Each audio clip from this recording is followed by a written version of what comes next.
Donc je laisse la parole tout de suite à Jeanne-Laure Lecoing.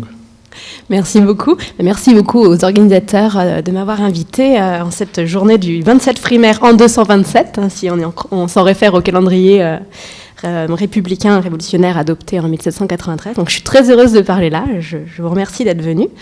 Alors, cet été 1789, ça représente vraiment la partie de la révolution la plus connue, avec des symboles forts dans la mémoire collective, hein, bien sûr, le serment du jeu de paume, la prise de la Bastille, l'abolition des privilèges, etc.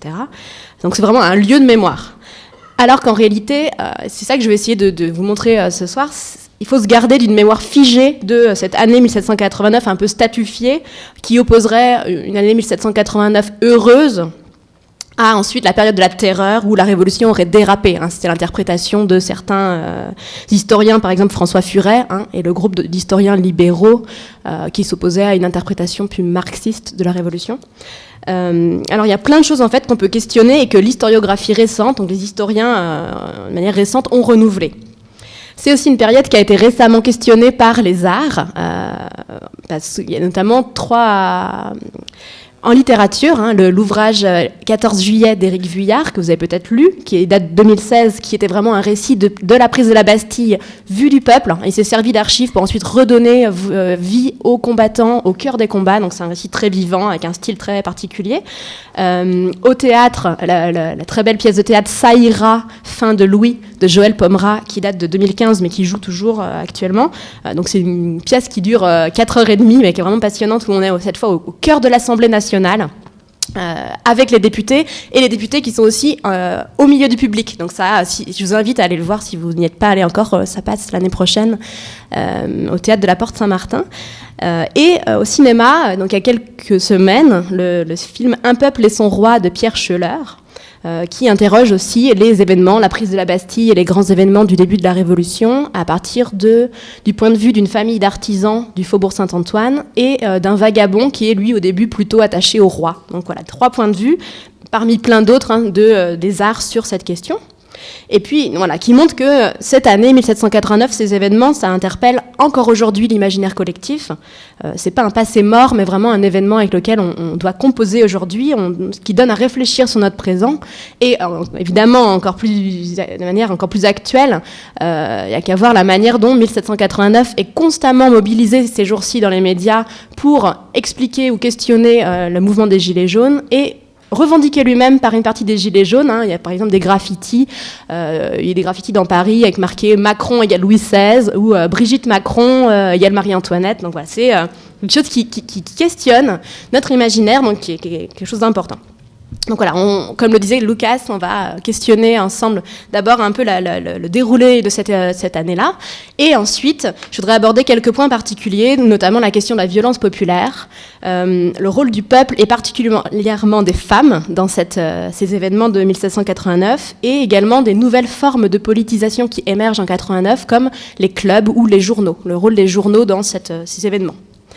Alors, pour revenir sur ces grands événements de 89. D'abord, le premier d'entre eux, c'est l'ouverture des États généraux en mai 89. Donc, je ne reviens pas sur le contexte que Pascal Dupuis a dû expliquer le mois dernier, qui expliquait la décision de Louis XVI d'ouvrir ces États généraux pour répondre à des problèmes économiques graves et aussi à un moment de récolte difficile. Mais en fait, ces États généraux, c'est une procédure normale. Ce que je voulais dire, c'est que ce n'est pas du tout en soi une procédure révolutionnaire. Donc, c'est l'idée de rassembler des représentants des 3 ordres, donc le clergé, la noblesse, le tiers-état, pour discuter de l'état du royaume. Et c'est une assemblée qui a juste une valeur consultative. Elle ne peut pas rendre de loi ou d'avis contraignants. Donc, c'est une procédure normale, j'exagère un peu, parce qu'ils n'ont pas été convoqués depuis 1614. Donc, ça fait plus de 150 ans qu'on n'avait pas convoqué cette assemblée, mais ce n'est pas quelque chose de révolutionnaire en soi. Et quelque chose d'important, donc, c'est que avant que cette assemblée ne s'ouvre, il y a la rédaction de cahiers de doléances de la fin de l'année 1788 à mai 1789, dans chaque lieu, un pour chaque ordre. Donc il y a des cahiers du tiers-état, des cahiers de la noblesse, des cahiers du clergé, qui font remonter des revendications. Et ce qui est notable dans ces cahiers de doléances, c'est que la plupart des cahiers, même du tiers-État, restent relativement modérés. On a des revendications d'égalité fiscale ou de refonte des impôts, mais notamment, il y a toujours une grande déférence à l'égard du roi. On n'a pas du tout une idée de république qui apparaît dans ces cahiers de doléances. Donc, quand les États généraux s'ouvrent à Versailles le 5 mai 1789, donc il y a 1200 députés, et surtout, le tiers-État compte 2 fois plus de représentants. Donc, il ne représente pas un tiers des députés, mais pratiquement la moitié, puisque Necker avait accordé le doublement du nombre de députés du tiers-État.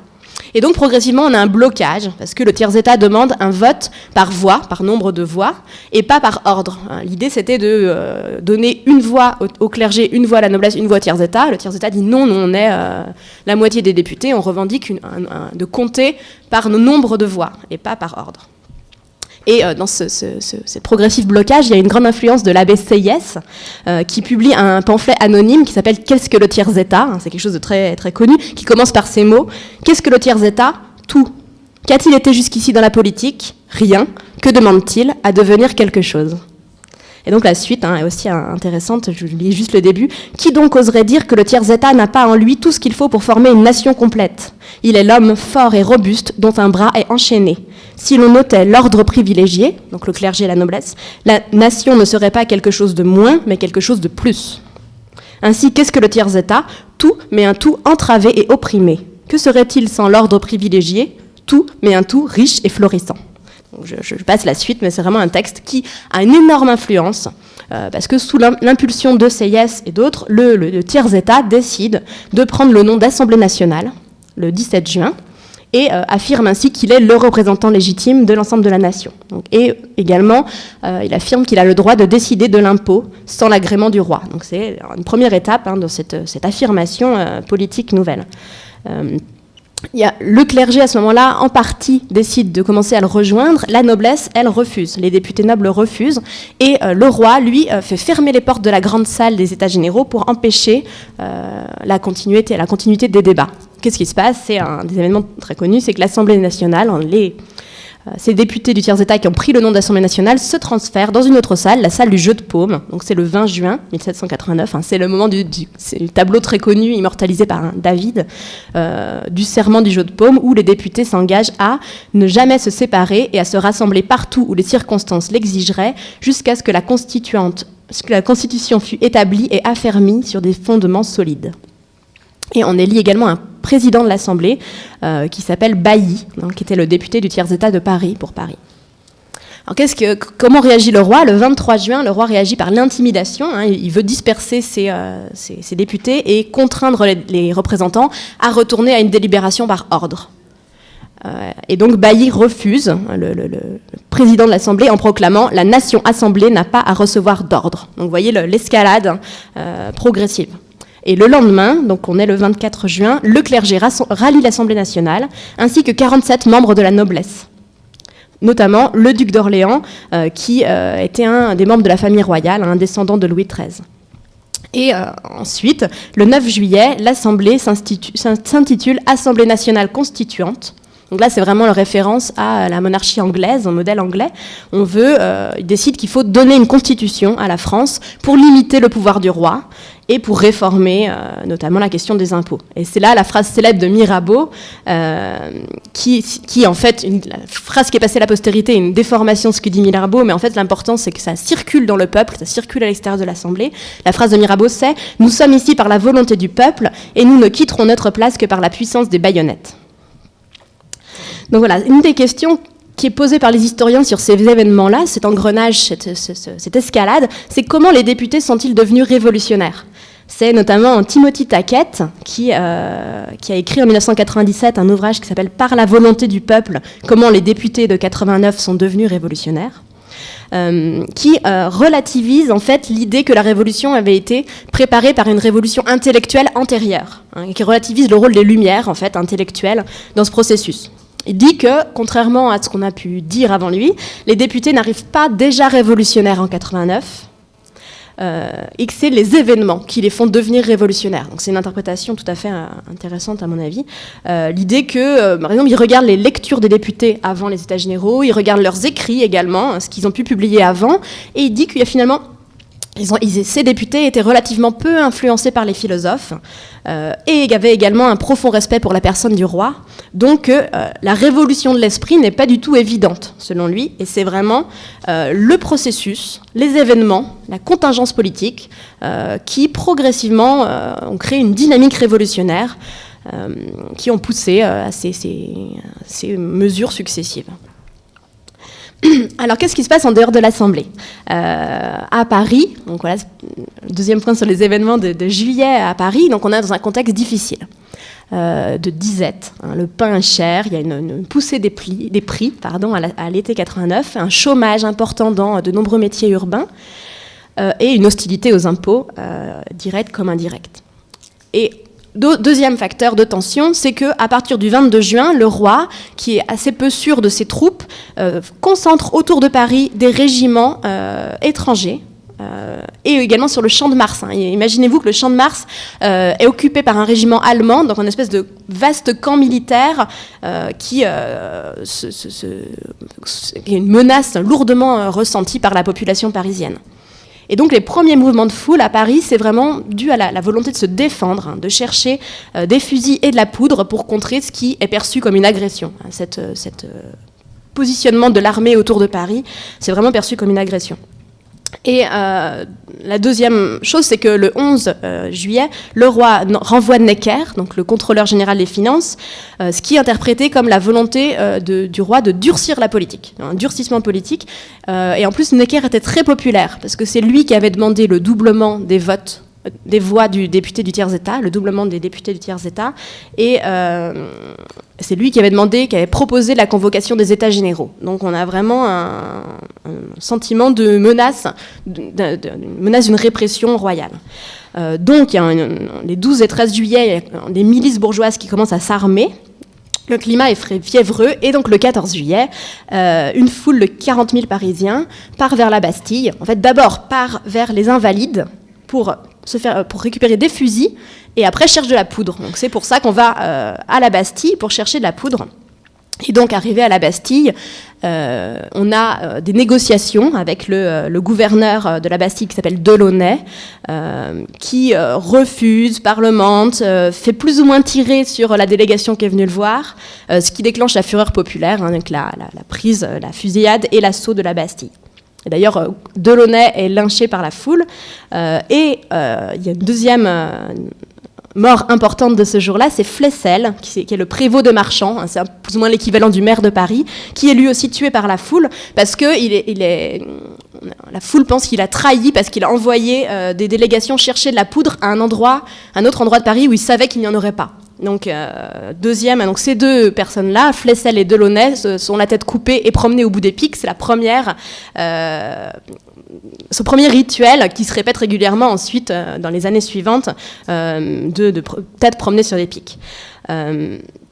La forteresse de la Bastille elle-même, pour revenir sur cette prison-là, hein, elle a été construite au XIVe siècle, elle devient une prison à partir du XVe siècle, et elle est réputée imprenable, hein, à cause de son fossé profond autour d'elle. Elle servait à la fois à sécuriser l'Est parisien contre des attaques extérieures et à se garantir des agitations du peuple parisien. Hein. Au cœur du faubourg Saint-Antoine, où on a un milieu ouvrier turbulent, c'est aussi un moyen de se défendre contre les assauts populaires. Mais en fait, c'est pas du tout la pire des prisons parisiennes de cette époque-là, et surtout, il y a peu de prisonniers. Hein. Ça, c'est quelque chose qu'on sait souvent. En temps normal, on ne peut pas avoir plus de 45 détenus en même temps, et le 14 juillet 89, ils ne sont que 7. 2 fous, qui en fait, après la prise de la Bastille, seront remis dans un asile, 4 faussaires qui avaient arnaqué une banque, qui seront à nouveau emprisonnés, et un jeune noble débauché. Et d'ailleurs, autre chose importante qui a été soulignée notamment par Monique Cotteret, qui a écrit un livre qui s'appelle « La Bastille à prendre », sur cet imaginaire de la Bastille au XVIIIe siècle. Elle dit que le pouvoir, en fait, voulait détruire la prison de la Bastille à la veille de la Révolution pour des raisons d'hygiène. Et donc c'était pour ça que c'était une prison qui était moins utilisée. Mais elle est importante comme symbole, hein, puisque c'est la prison où on met les détenus par lettre de cachet, donc emprisonnés sans jugement. Qui sont ceux qui prennent la Bastille ? On les connaît, hein, parce qu'en fait, il y a eu une liste de vainqueurs de la Bastille qui a été élaborée après coup, hein, et validée par l'Assemblée. Il y a 662 vainqueurs de la Bastille. C'est pas des bourgeois aisés, mais pas non plus des miséreux. C'est le milieu des artisans, des boutiquiers, en grande partie qui vient du Faubourg Saint-Antoine. Et donc, voilà, c'est pas le peuple le plus miséreux. Alors, quelles conséquences immédiates à cet événement ? D'abord, le 15 juillet, donc le lendemain, Louis XVI annonce le retrait des troupes. Et le 16, il rappelle Necker, donc cette figure populaire. Et le 17, Louis XVI se rend à Paris, donc il était toujours à Versailles, hein, il se rend à Paris et reçoit du maire la cocarde tricolore, donc l'emblème de la Révolution triomphante. Donc il reconnaît la légitimité de la Commune de Paris, qui a été constituée le 12 juillet. Et c'est aussi le moment du début de l'émigration d'une partie de la noblesse. Hein, c'est le moment où certains membres de la cour prennent conscience du fait qu'il vaut mieux quitter le royaume. Et c'est le début de la démolition de la Bastille aussi. Dès quelques jours après, hein, on confie à un entrepreneur privé qui s'appelle Palois la mission de démolir la Bastille. Alors cet entrepreneur, il touche de l'argent pour démolir la Bastille et ensuite il vend, et il touche 2 fois de l'argent, et il vend aussi les pierres de la Bastille comme souvenir. Parfois en faisant tailler des maquettes de la Bastille, hein, par exemple au musée Carnavalet qui va bientôt réouvrir, il y a un exemple de maquette de la Bastille taillée dans une pierre de la Bastille. Donc ça devient en fait un événement monstre dès cette époque-là, un symbole populaire extrêmement vivace. Cette destruction qui devient le symbole de la destruction de l'Ancien Régime. Et pourtant, Paris est loin d'être pacifié. Hein. Le 22 juillet, par exemple, il y a la pendaison autour d'une autre émeute de l'intendant de la Généralité de Paris qui s'appelle Berthier de Sauvigny et de Foulon qui était le contrôleur des finances qui avait remplacé Necker. Donc il y a toujours ce mouvement révolutionnaire. Ce que je voulais dire aussi, c'est qu'on se focalise toujours sur le 14 juillet comme événement le plus connu, mais en fait, des recherches récentes, d'historiens ont montré que c'était peut-être pas l'événement le plus important de ces journées de juillet. Notamment, c'est la thèse de Momcilo-Markovitch qui parle de la prise des barrières, c'est-à-dire l'attaque, le pillage et l'incendie des barrières de l'octroi qui ceinturaient Paris. Qu'est-ce que c'est les barrières de l'octroi ? L'octroi, c'était une taxe qui frappait les marchandises entrant dans la ville de Paris. Donc le vin, l'huile, le café, etc., le sucre, toutes ces matières premières. Et donc ces barrières, notamment, hein, il y a la barrière du Trône à la porte de Vincennes, la barrière de la Villette, hein, c'est la rotonde qui est place Stalingrad aujourd'hui, la barrière d'Enfer à d'Enfer-Rochereau, c'est les points de passage d'un mur que Louis XVI a commencé à édifier dans les années vraiment précédant la Révolution, de 85 à 90, qui s'appelle le mur des fermiers généraux.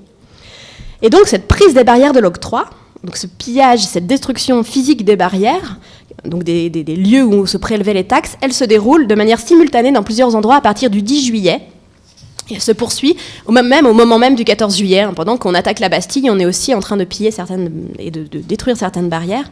Et donc ce qui est extrêmement important, ce que montre Momcilo-Markovitch, c'est que c'est le moment, le symbole de la revendication du peuple d'exister sur la scène politique. Alors, normalement, ça devra vous évoquez quelques parallèles.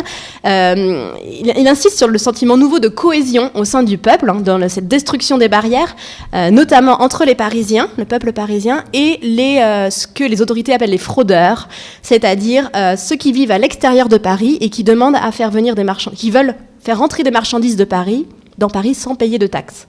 Donc cette cohésion populaire entre Parisiens et non-Parisiens, le fait également qu'il y a un cri de ralliement, hein, c'est le tiers-État qui arrive, c'est l'idée de tiers-État, l'idée d'une violence mesurée également, hein, ces émeutiers. Souvent, ils laissent la vie sauve aux employés des barrières quand ceux-ci disent qu'ils soutiennent le tiers-État. Et également, ils font très attention à ce que l'incendie de ces bâtiments, de ces barrières, ne se propage pas aux autres bâtiments de la ville. Donc c'est l'idée de violence mesurée. C'est vraiment le moment de la naissance d'une politisation, d'une prise de conscience politique du peuple. Donc c'est un moment très important, peut-être encore plus important que le 14 juillet. Donc voilà, à Paris, on a vraiment cette ébullition et cette politisation. Qu'est-ce qui se passe en province? Alors, en province, la grande peur, c'est ce mouvement qui court de la fin de juillet au début d'août 89. C'est un extraordinaire mouvement de panique qui secoue la France. Ça repose en fait sur la rumeur, cette grande peur, que des milliers de brigands vont venir attaquer les campagnes. C'est Timothy Taquet, toujours, qui parle ailleurs d'une extraordinaire terreur en chaîne qui touche quasiment tout le royaume. Donc dans certains villages, dans beaucoup de villages, on s'arme, on se prépare à se défendre contre l'arrivée des brigands. Et en fait, dans beaucoup d'endroits, on abandonne face à l'absence de l'arrivée de brigands, parce que c'est vraiment une rumeur qui flambe, mais qui repose sur rien de concret. Dans d'autres endroits, par exemple dans le Dauphiné, on se tourne contre les seigneurs locaux. Donc on a des attaques de châteaux, des attaques d'abbayes, par exemple. Mais c'est seulement dans certains endroits. Et sur cette question, il y a la célèbre thèse de Georges Lefebvre, qui s'appelle « La Grande Peur de 1789 », qui a été écrite en 1932. Et qui montre que cette grande peur, c'est une série de paniques, une réaction en chaîne, qui est expliquée selon lui par deux causes. D'abord, première cause, l'état psychologique des Français de province à ce moment-là, à cause de les problèmes pour assurer leur subsistance, à cause de la peur envers les mendiants, les vagabonds, l'espoir face à la levée des États généraux, qui montre que la rumeur peut prendre sur ce terreau de bouleversement psychologique. Et la deuxième explication, c'est la croyance dans l'existence d'un complot aristocratique. C'est vraiment sa grande idée, sa thèse phare, qui est ensuite reprise par presque tous les historiens, dont Soboul. C'est l'idée que on croit, le peuple croit que des groupes de nobles embauchent des brigands pour se venger du tiers-état en créant la famine, en détruisant les récoltes. Donc une vengeance des nobles qui armeraient des brigands pour affamer le peuple. Donc pour Georges Lefebvre, c'est la cause déterminante de la politisation et de la radicalisation des paysans au début de la Révolution. Et alors une autre interprétation sur cette grande peur a été donnée ensuite récemment, en 2008, par Timothy Taquet, j'en ai déjà parlé, qui, dans un autre ouvrage, qui dit que Lefebvre se trompe, que la grande peur, c'est pas un vaste soulèvement contre les nobles, c'est une vague de panique contre le risque d'anarchie, contre la terreur d'un vide du pouvoir, un sentiment d'incertitude et de chamboulement, de déstabilisation profonde face au profond vide du pouvoir, à cause des événements révolutionnaires, à cause du fait qu'en province, les intendants se fuient ou se cachent, une partie du pouvoir municipal est désorganisée. Et donc, finalement, c'est trop schématique de dire les paysans contre les nobles. On a surtout une attaque de quelques nobles qui seraient haïs depuis longtemps, mais pas de la noblesse en général. Et surtout, il montre aussi qu'il y a eu une solidarité verticale dans certains endroits. C'est vraiment l'idée de défendre la communauté contre des brigands qui viennent de l'extérieur. Et dans ces groupes de défense, il y avait aussi des petits nobles locaux parfois qui s'allient avec les non-nobles pour défendre les biens de la communauté. Donc c'est une idée de politisation et de bouleversement, mais qui n'est pas peuple contre noble. Mais en fait, cette grande peur, donc cette vague de panique, elle a plusieurs conséquences qui sont très importantes, qui, cette fois, sont politiques. C'est les grandes décisions de l'été 89. Première conséquence, c'est la formation d'une garde nationale, donc une milice de citoyens destinée au maintien de l'ordre et de la sécurité. Donc d'abord, cette première garde nationale, elle est créée à Paris, et elle est entérinée le 15 juillet par Louis XVI pour organiser la sûreté publique, donner à des bourgeois les moyens d'organiser la sûreté publique. Et à partir du 20 juillet, donc en réaction à la Grande Peur, des gardes nationales sont créées de manière spontanée dans de nombreuses villes de province, sur le modèle parisien. Et donc l'idée, c'est tout de suite de limiter les débordements populaires. On a peur des débordements et ces gardes nationales, donc ces citoyens en uniforme. Rapidement, il y a l'uniforme bleu, blanc, rouge, l'élection des officiers. Elle est le garant de l'ordre contre la radicalité populaire. La deuxième conséquence de la Grande Peur, c'est la nuit du 4 août. Ça, c'est un des autres symboles de cette année 89. La séance du 4 août 89 à l'Assemblée nationale, qu'on a appelée la séance de l'abolition des privilèges. Alors, qu'est-ce qui se passe ? En fait, l'Assemblée apprend ce qui se passe en province, apprend la Grande Peur, et ça suscite d'énormes craintes parmi les députés nobles, mais aussi parmi les députés membres de la bourgeoisie. Donc, les députés du tiers-état membres de la bourgeoisie qui sont pour une partie des propriétaires terriens. Et donc c'est l'écho de ces révoltes populaires et la crainte d'une flambée de violence incontrôlable qui pousse les députés à accepter de faire des concessions.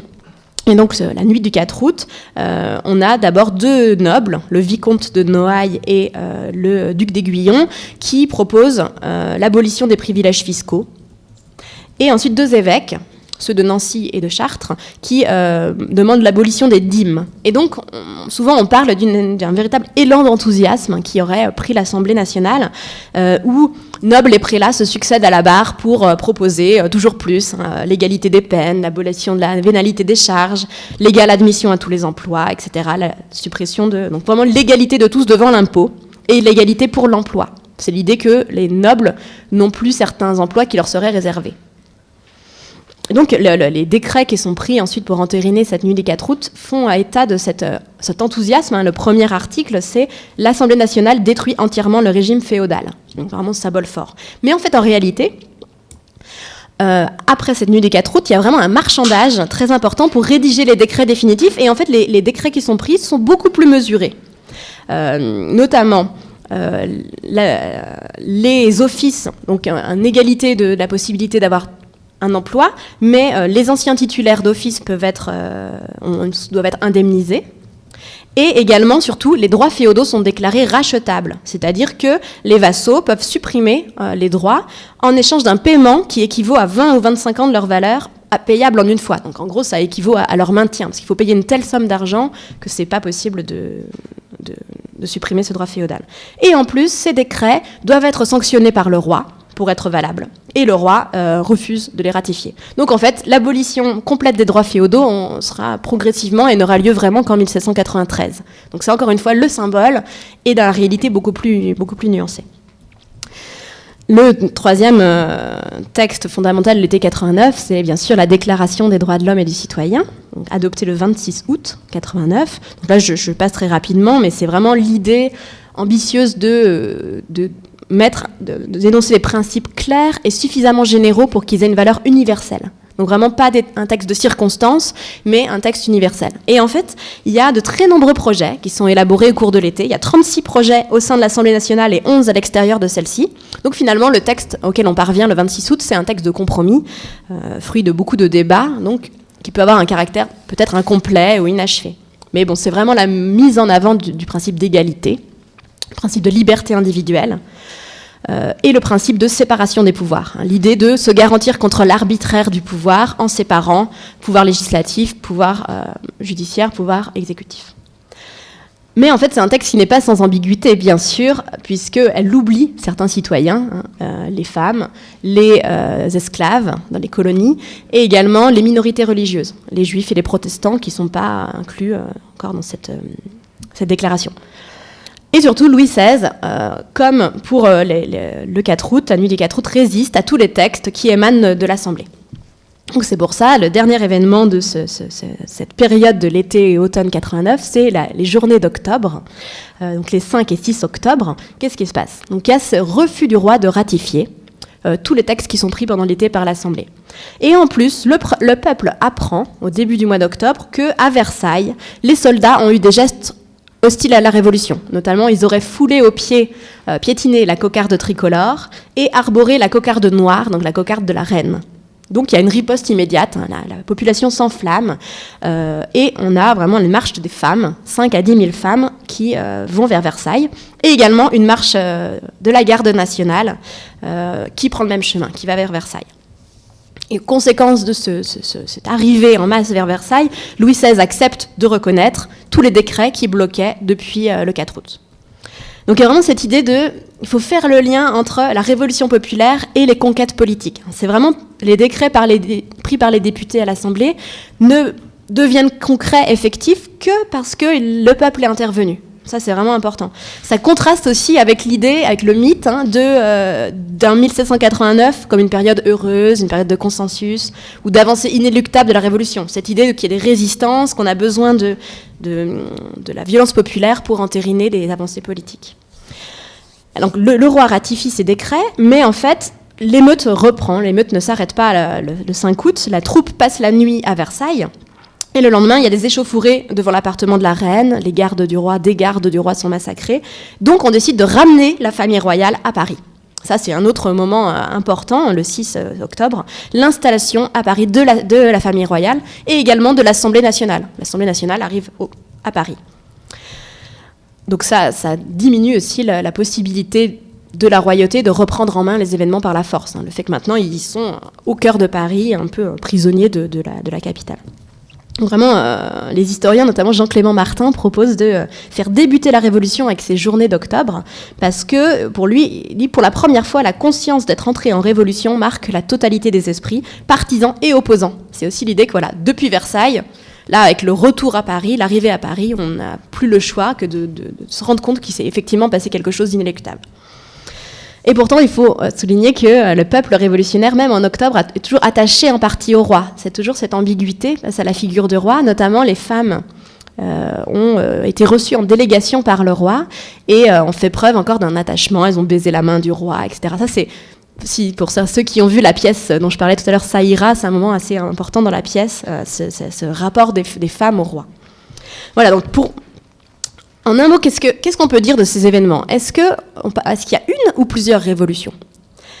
Parce que finalement, il y a une révolution bourgeoise et politique, le serment du jeu de paume et ce qui se passe à l'Assemblée. Il y a une révolution populaire et parisienne, c'est la prise de la Bastille, la prise des barrières. On a une révolution paysanne, avec la Grande Peur. Alors certains historiens parlent des révolutions de l'été 89. Et même, notamment, c'était la thèse d'Albert Soboul, de confiscation de la révolution populaire par la révolution bourgeoise et parisienne. Mais aujourd'hui, en fait, on préfère insister sur l'unité du projet révolutionnaire. Notamment, c'est Michel Vauvel qui parle de ça, avec la même idée de la destruction d'un ancien régime. Parce on parle très vite d'ancien régime pour parler de ce qui se passait avant 89, et également d'apprentissage du politique. Cette idée vraiment de politisation et naissance de pratiques politiques nouvelles. Voilà. Maintenant qu'on a brossé cette trame chronologique, je voulais aborder quelques aspects transversaux. D'abord, qu'est-ce qui fait que ces événements deviennent une révolution ? C'est aussi à travers la lecture de plusieurs ouvrages que je voudrais vous parler de ça.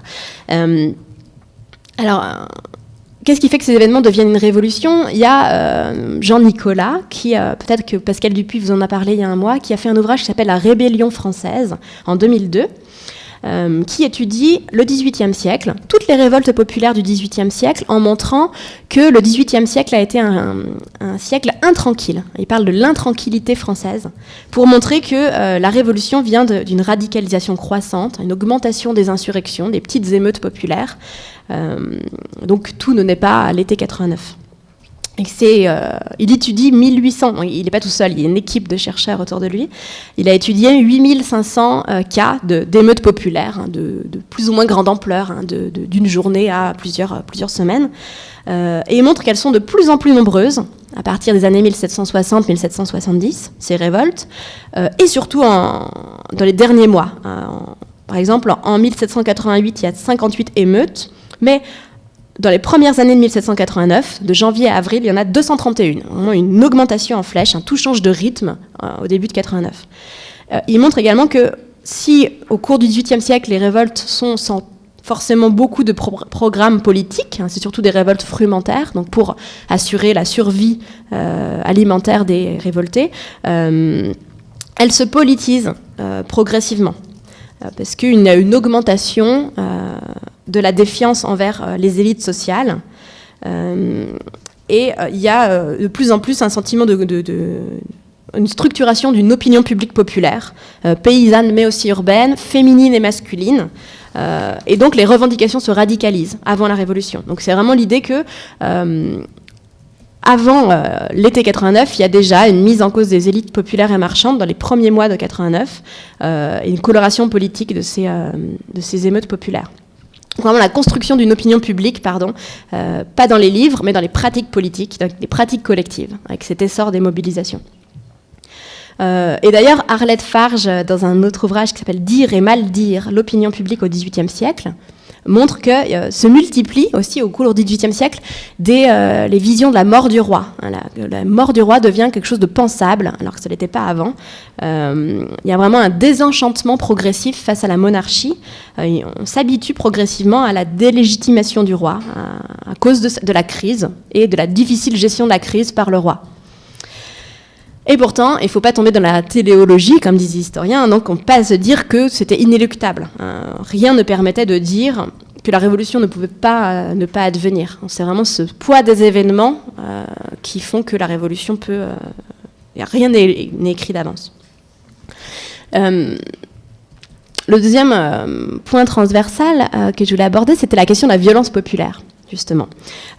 Questionner ce rôle du peuple comme moteur, comme accélérateur de la révolution. C'est un point qui me paraît à peu près absolument central et qui a été initié notamment par les grands historiens de l'histoire marxiste du XXe siècle, parce que avec Albert Mathiez, Georges Lefebvre ou Albert Soboul, on a quitté l'histoire politique de la Révolution pour se concentrer sur une histoire sociale et en partie et aussi économique de la Révolution, qui insiste sur le fait que la Révolution s'inscrit dans une conjoncture économique importante et qu'elle permet un changement de mode de production, donc le passage du féodalisme au capitalisme, mais aussi ces historiens insistent sur le mouvement vers la démocratie sociale, vraiment une lecture de la Révolution par le bas, qui s'écarte des grands hommes politiques de l'Assemblée pour voir les mouvements de fond qu'il apporte. C'est vraiment cette question du peuple comme moteur de la Révolution. Et la question de la violence populaire, spécifiquement dans la Révolution, a suscité des études récentes importantes ces dernières années, notamment Jean-Clément Martin, c'est un ouvrage que je vous invite à lire, qui s'appelle « Violence et Révolution », qui date de 2006, qui dit que alors, les historiens et l'opinion publique associent toujours violence et révolution, soit pour condamner la violence, et donc condamner la révolution. C'est notamment François Furet qui pense que la révolution, que la révolution est faite le 17 juin, avec les premiers événements des États généraux, et que juillet 89, c'est déjà une période de dérive, un déchaînement inutile de violence. Ou au contraire, on associe violence et révolution pour les partisans de la révolution, pour dire que la violence n'a été que conjoncturelle ou inévitable, mais finalement anecdotique face au profit apporté par la Révolution. Donc vraiment le positionnement, soit pour rejeter en bloc la Révolution parce qu'il y a eu de la violence, soit pour dire, bon d'accord, mais c'est une anecdote, mais l'important est ailleurs. Ce qui est important aussi, c'est que donc, cette violence populaire ne naît pas avec la Révolution. Je vous ai parlé de toutes les émeutes populaires avant au XVIIIe siècle. S'inscrit vraiment dans les prolongements de ce qui se passait avant, mais elle se politise. Et surtout, cette violence, elle est légitimée politiquement par le coup de force de l'Assemblée, le fait que l'Assemblée se dise incarnation de la nation, et justifie les violences, en fait. Et également, c'est le roi, en acceptant les conséquences politiques de la journée, en rappelant Necker, en arborant la cocarde tricolore, qui reconnaît cette souveraineté nouvelle née de l'insurrection. Et finalement, on a l'importance de ce moteur populaire, cet accélérateur populaire de la Révolution, dans les journées d'octobre, je vous en parlais tout à l'heure, avec cette marche des femmes qui fait irruption à l'Assemblée. Avant d'aller à Versailles devant le roi, le peuple, une délégation du peuple, arrive devant les députés à l'Assemblée, et pour certains députés, c'est la première fois qu'ils se retrouvent en contact direct avec le peuple. Un peuple qui ne respecte pas les règles ordinaires de la hiérarchie sociale, qui ne respecte pas les formes autorisées. Et finalement, le président de l'Assemblée nationale accompagne une délégation de femmes auprès du roi. Donc c'est vraiment cette idée que le pouvoir politique officiel, celui de l'Assemblée, a été dans l'incapacité de s'interposer ou de reprendre le contrôle. C'est vraiment la force populaire qui est maîtresse du jeu à ce moment-là. Donc ça montre que l'Assemblée elle-même peut être débordée par le peuple et qu'il y a toujours des ambiguïtés, difficulté de trouver un équilibre entre le pouvoir politique et le peuple. Et d'ailleurs, ça souligne un autre point, qui est que la violence populaire est un point de débat très important à l'Assemblée nationale, à ce moment-là. Le peuple, il est vu par les députés de manière très ambiguë. À la fois, le peuple est à libérer de ses chaînes, c'est un des sens de la Déclaration des droits de l'homme, à protéger, et en même temps, le peuple est une entité gênante, puisque cette question de l'action illégale, du soulèvement, de la violence, donc on a vraiment un débat à l'Assemblée sur la légitimité de la violence qui arrive tout de suite, dès les premiers moments de l'été 89. Et on a vraiment une partie de l'Assemblée qui cherche à stabiliser les acquis révolutionnaires, les grandes valeurs qu'on a mises en avant dans la Déclaration des droits de l'homme, les lois, les valeurs, les acquis révolutionnaires, il faut les sauvegarder. Et la violence populaire les menace. Donc une partie de l'Assemblée trouve que voilà, cette radicalité qu'incarne le peuple est vraiment gênante et à contrôler. Et on prend très vite des mesures pour empêcher le peuple d'être violent. C'est notamment la création du tribunal du Châtelet en 89.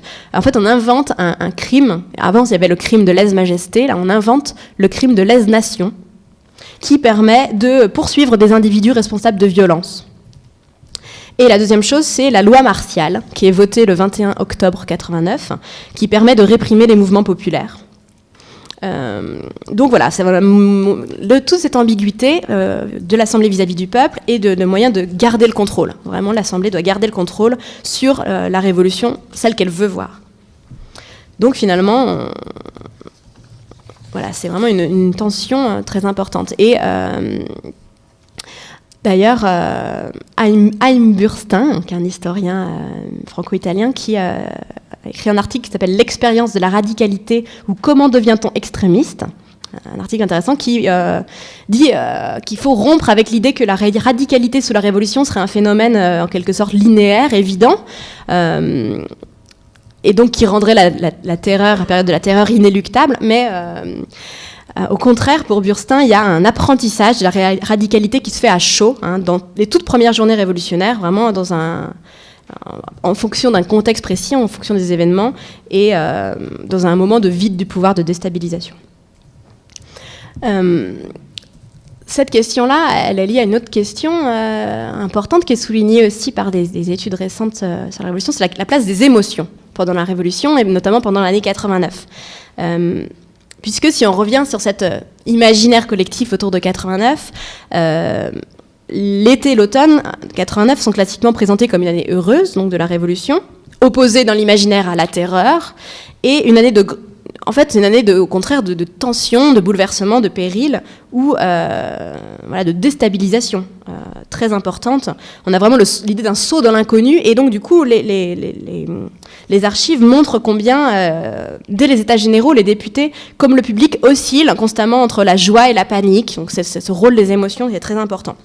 D'ailleurs, il y a quelques mois, Timothy Taquet, dont je parle beaucoup, a sorti un ouvrage qui s'appelle « Anatomie de la terreur, le processus révolutionnaire », qui traite spécifiquement du rôle des émotions pendant la Révolution. C'est pas le seul à avoir fait ça, mais c'est un ouvrage qui est important là-dessus, et qui propose de questionner cet aspect psychologique, le rôle des peurs, le rôle des peurs anciennes, qui sont héritées et qui existent encore au début de la Révolution, donc la peur des brigands, on l'a vu avec la Grande Peur, des peurs alimentaires, la peur de la famine, la peur de l'étranger, parce qu'on a vraiment la mémoire collective des guerres européennes qui sont encore très présentes, et également des peurs nouvelles qui arrivent, la crainte d'un vide de pouvoir, j'en ai déjà parlé, la peur de la contre-révolution, qui s'installe dès le début de la Révolution, et ce fantasme du complot aristocratique, l'idée d'une conspiration des nobles pour... tuer la révolution dans l'œuf. Donc on a vraiment un quasi-état de paranoïa des Français qui est importante, et la plupart des journées révolutionnaires partent d'une rumeur, une rumeur de complot, la rumeur de l'arrivée de brigands, qui prennent des formes différentes selon les régions. D'ailleurs, c'est marrant. À Bordeaux, on a peur des Espagnols. En Bretagne, c'est les Anglais qui vont arriver et tuer la révolution dans l'œuf. Dans le Nord, c'est les Autrichiens. Donc ça montre bien que c'est cette part de fantasme et cette part d'émotion qui est très importante. D'ailleurs, pour la prise de la Bastille, les témoignages de l'époque montrent ce climat de peur et d'exaspération. C'est par exemple Nicolas Ruot, qui est un libraire, qui a notamment édité Voltaire, qui est un familier de Beaumarchais, donc un proche des Lumières, qui écrit à son frère le 8 juillet, qui parle de ces troupes qui s'amassent dans Paris. Il dit « Ces mouvements extraordinaires, je cite, ces mouvements extraordinaires inquiètent tout le public et répandent de l'alarme dans le peuple. On s'attend à quelques coups de violence de la part de la cour.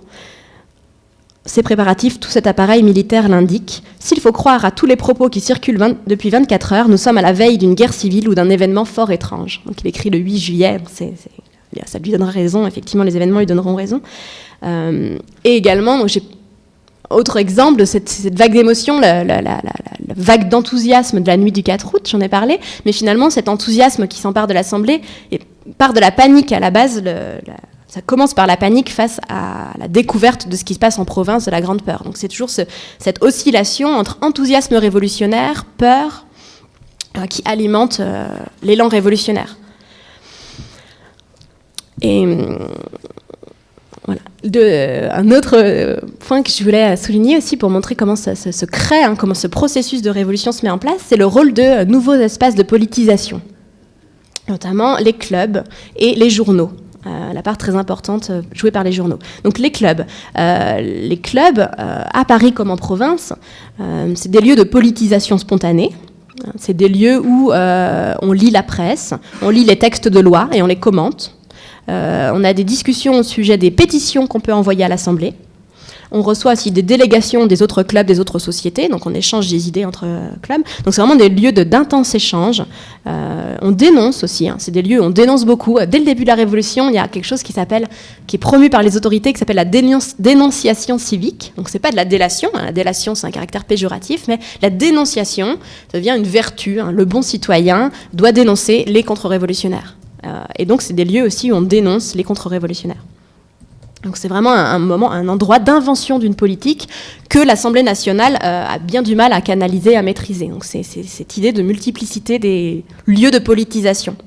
Par exemple, le club breton, pour vous donner juste un exemple d'un de ces clubs, le club breton, qui est un groupe de députés de Bretagne aux États généraux, qui avaient l'habitude de se réunir dans un café, donc à Versailles, pour débattre à l'avance des sujets qui vont être adoptés à l'Assemblée. Qui prend de plus en plus d'ampleur et qui devient le club des Jacobins, le club des Jacobins bien connu. Après les journées du 5 et 6 octobre, donc au moment où la famille royale va à Paris et l'Assemblée suit à Paris, ce club s'installe dans le couvent des Jacobins, prend le nom de Société des Amis de la Constitution, mais en fait on parle beaucoup de club des Jacobins. Et donc, c'est toujours l'idée de préparer à l'avance les séances de l'Assemblée, de débattre entre soi des sujets qui vont être abordés à l'Assemblée. Mais en fait, il y a un succès très rapide. Dès sa création, il y a 200 adhérents. Et ensuite, en décembre 89, il y a déjà plus de 1000 adhérents à ce club. Et le recrutement n'est plus réservé aux seuls députés. On peut payer une cotisation et être présenté par 5 parrains pour intégrer ce club.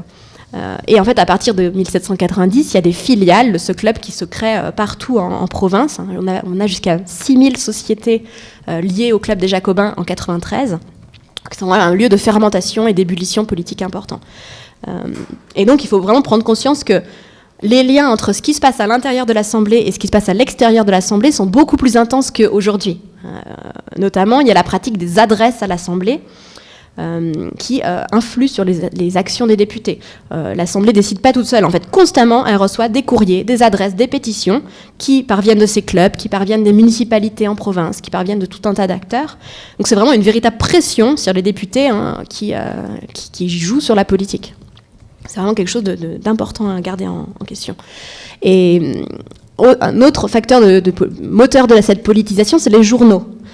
Bien sûr, la Révolution française ne crée pas les journaux. Avant la Révolution, on a une dizaine de journaux, dont le premier quotidien qui s'appelle le Journal de Paris, qui a été créé en 1777. Et on a, avant la Révolution aussi, l'existence d'une presse d'opposition, notamment la presse janséniste, avec un journal clandestin qui s'appelle Les Nouvelles Ecclésiastiques, qui était un journal qui répercutait les principaux livres des Lumières, avec des comptes rendus, et également qui avait une grande liberté de ton. Donc c'est pas quelque chose qui est créé par la Révolution, notamment aussi à cause de l'importance prise par les cafés. C'est vraiment le XVIIIe siècle, c'est le moment de l'engouement pour les boissons exotiques, ramenées des colonies d'outre-mer, et ces lieux nouveaux, de plus en plus fréquentés, où on joue, on lit le journal, etc. Donc un rôle vraiment important. Qu'est-ce qui change donc à la Révolution ? C'est que l'article 11 de la Déclaration des droits de l'homme et du citoyen supprime la censure et met en place la liberté d'expression. Cet article 11, il dit « Tout citoyen peut parler, écrire, imprimer librement, sauf à répondre de l'abus de cette liberté dans les cas déterminés par la loi. » Donc en fait, à partir de cet été 89, on a une liberté quasi illimitée, au moins jusqu'en 92, ensuite les choses changent un peu, Et dans les 6 premiers mois de la Révolution, on a la naissance de près de 200 journaux nouveaux. Et pour les 3/4 à Paris, mais il y en a aussi en province, et aussi une explosion du nombre d'imprimeries. Donc vraiment un foisonnement. Il y a certains journaux qui sont très éphémères. Certains journaux disparaissent au bout de quelques numéros. D'autres sont de gros tirages. On peut tirer jusqu'à 5000 voire 10 000 exemplaires à chaque numéro. Et donc il y a vraiment une grande liberté de ton. Les auteurs de ces articles sont assez peu inquiétés. Comment se lit un journal ? On peut se dire, vous me direz, l'alphabétisation encore limitée. En fait, on l'achète, on peut s'y abonner. C'est assez cher l'abonnement, mais en fait, il y a aussi des lectures publiques. Donc dans les cafés, dans les clubs, les sociétés populaires. Il y a certains journaux qui sont aussi affichés, placardés sur les murs de Paris. Et il y a des colporteurs aussi dans les rues qui crient les titres du jour. Donc c'est vraiment une grande diffusion au-delà du seul milieu lettré. Et en province aussi, les journaux notamment permettent de diffuser le contenu de ce qui se passe à l'Assemblée. Il y a une vraie demande du public de province de savoir ce qui se passe à Paris. Et les journaux, c'est vraiment un facteur d'apprentissage du politique. Par exemple, un journal qui s'appelle La Feuille Villageoise, qui est créé en 90, j'anticipe un peu sur la prochaine fois, mais qui a vraiment ce rôle, qui est adressé chaque semaine à tous les villages de France et qui veut instruire les habitants des campagnes, les sortir du temps d'obscurité, c'est le journal qui dit ça, où on les avait maintenus. Donc informer les villageois de leurs droits, de leurs devoirs, expliquer le sens des lois, vraiment dans un vocabulaire beaucoup plus simple, et les instruire sur d'autres sujets. Il y a aussi cette fonction d'éducation, alors géographie, histoire, agriculture, on a aussi ce journal vocation pédagogique. Et les colporteurs diffusent aussi les pamphlets. Il y a aussi une explosion des pamphlets qui sont vraiment des réactions à chaud au plus près des événements, au plus près de l'actualité brûlante. Donc vraiment, ces journaux, ces pamphlets contribuent à l'acculturation politique des citoyens. Finalement, le journaliste, il a vraiment une place ambiguë entre le monde politique et l'opinion publique. C'est vraiment des vecteurs de radicalité importants. Notamment, un des plus connus, c'est le journal de Marat, l'Ami du peuple, qui est fondé en septembre 89, qui est plus un pamphlet qu'un journal d'information et qui a une audience énorme. C'est un journal tiré parfois à plus de 5000 exemplaires et qui a une influence considérable et qui est très radical. Marat, il loue la libération de la violence, il revendique l'émeute et l'effroi dans le processus de changement, il appelle à l'action directe, à l'action violente. Il dénonce les ennemis de la Révolution, il y a beaucoup de dénonciations aussi dans l'Ami du peuple, et donc il a un impact très fort sur les événements révolutionnaires, même sur les grandes journées d'émeutes, les journées d'octobre par exemple. Et d'ailleurs c'est un journal qui devient clandestin au lendemain des journées d'octobre, mais qui n'empêche pas la continuité de sa parution, il paraît de manière clandestine sans problème. Les journaux aussi, c'est des porte-parole de l'opinion publique, parce que de plus en plus de journaux ne se contentent pas de faire l'écho des revendications des événements d'en haut, mais aussi donnent l'écho des revendications d'en bas. Par exemple, le journal Les Révolutions de Paris, dont la devise est « Les grands ne nous paraissent grands que parce que nous sommes à genoux, levons-nous ». Donc c'est vraiment cette idée de donner des idées qui viennent du peuple. Mais voilà, il ne faut pas non plus imaginer les journaux totalement comme révolutionnaires radicaux. Il y a aussi l'existence à ce moment-là de journaux modérés. Par exemple, le journal L'Impartialité, qui a de droite modérée, qui veut une modernisation contrôlée de la monarchie. Et également l'existence de journaux réactionnaires, de journaux royalistes, donc qui peuvent aussi paraître. C'est vraiment cette idée de liberté totale de parution de l'époque. Par exemple, L'Ami du roi. Donc il y a l'Ami du peuple et il y a l'Ami du roi, qui est créé en 90, qui est vraiment financé par la cour d'ailleurs, financé par les ministres jusqu'en 91, qui est un journal contre-révolutionnaire et qui a aussi un succès dans un certain milieu. Donc voilà, deux choses à mon avis importantes à retenir sur cette question des clubs des journaux, c'est que souvent ils vont plus loin que l'Assemblée. C'est vraiment cette idée que c'est eux qui sont en partie les moteurs de la Révolution. Et également, ils sont révélateurs des débats, des tensions, des divisions au sein de la société révolutionnaire. On a vraiment ces débats qui sont à l'Assemblée sur comment créer un nouvel ordre dans la France en Révolution sans organiser un maintien de l'ordre, donc sans contradiction. Comment bâtir l'ordre en réprimant les désordres, alors que c'est les désordres qui ont fait naître cette nouvelle révolution. Donc tous ces débats, ces clubs, ces journaux en sont le révélateur et en sont un moyen d'expression. Et voilà, dernière chose que je voulais aborder, dernier point que je voulais aborder avant de laisser la place au débat, c'est la place des femmes qui est un point qui a été beaucoup souligné maintenant par les historiens depuis quelques temps. Alors, pendant la Révolution, les femmes sont exclues d'une partie des avancées sociales. On peut même dire que leur sort se sépare des hommes des catégories populaires, parce que une partie des hommes de catégories populaires bénéficient d'avancées politiques, les femmes non. Ce qui leur est refusé, c'est le droit de vote, les fonctions officielles.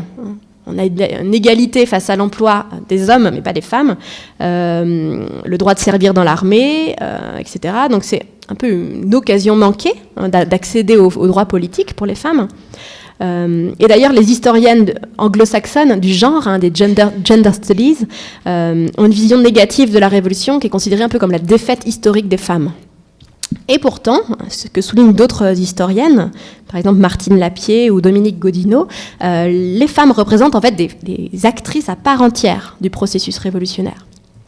La Révolution, c'est un moment d'apparition des femmes dans l'espace public qui est très important, notamment par l'action violente, et également parce que des préoccupations qui étaient traditionnellement féminines se politisent. La question des subsistances, de l'approvisionnement alimentaire, la question de l'éducation, la question de la religion, domaine féminin qui se politise.